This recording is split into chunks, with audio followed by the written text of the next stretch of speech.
if you're in Nigeria now and you are currently into caregiving, hospitality, nursing, schooling, or anything related to that, I think you should consider in the nearest future.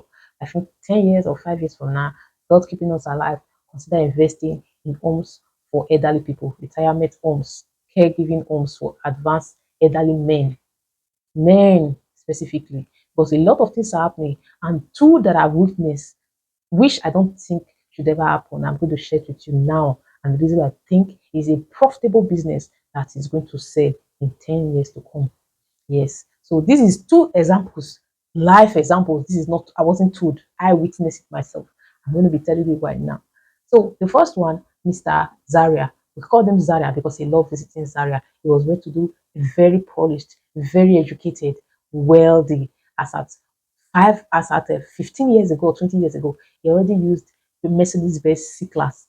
That Mercedes-Benz uses or drinks fuel. So we call it very expensive car to maintain. Zaria loved going out. Zaria loved traveling. He was an astute professor, intelligent, wealthy. As at that time, the kind of mansion he built around our place was so big that every other person envied him. This man had a challenge, despite being wealthy and everything. He had a challenge. Maybe he felt it was too big, it was too wealthy, but he never kept any woman under his roof. There was no woman under his roof. Yes, yes, yes. He had a child. He had two children from a woman, but the woman never stayed.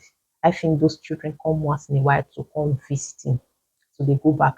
Majority of the time, I mean, all throughout the years we spent there, I never saw them stay in the house for 2 months. I never. So this man basically lived like a bachelor. Although he's living like a bachelor, but women were not his problem because he had different ladies coming in. You see that message that you all men are having these days? Oh, yeah, baby mamas will be coming.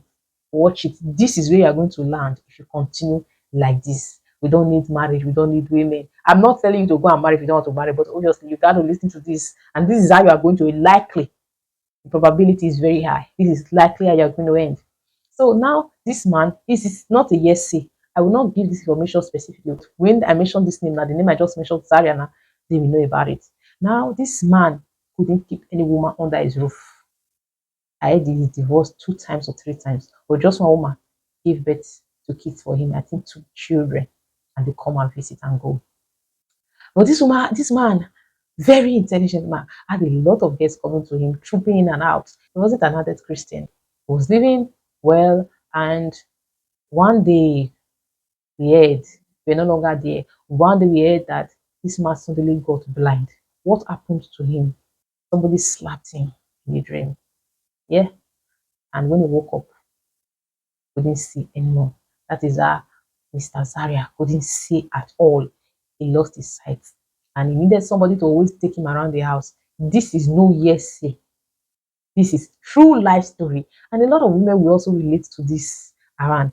So Mr. Zaria could not see, and he started soliciting for people to come help him. There was no woman in his life all along. For more than 5 years I stayed there. There was no woman I saw that consistently came or constantly came to the house. There was no presence of any woman in his life. He had mansion. He had a big mansion, good car, good education, good job. But there was no particular woman you can say this woman is his wife. Nothing like that in the house. They started looking for people to come stay with him. I don't know if he called his mother or if he called his daughter. I don't know. But they were not there for him.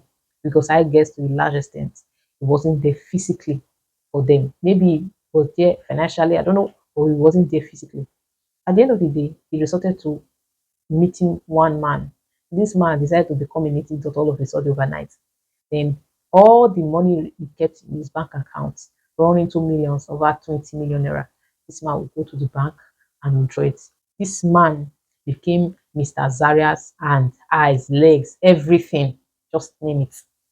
So anything he tells Zaria, that is what Zaria believes. And Zaria was so scared to go out. Zaria lost his job because he was doing well. He lost his job. And as I started eating under this man. If you want to withdraw money, you tell this man, this amount I want to withdraw. This man will put whatever amount he wants to put there, and then withdraw whatever he wants to do. These are this man emptied his bank accounts. Called somebody that is so personal, so close to me to come assist him as at that time. I don't know what happened, but she never went. Now, That is number one example. It was a pathetic story, it was a pathetic end for him. Mr. Zaria had children, but they never showed up for him. He had a wife, they never showed up for him when he was in their need because he wasn't there for them emotionally, physically, for those kids. The second one I'm going to tell you about is quite so personal.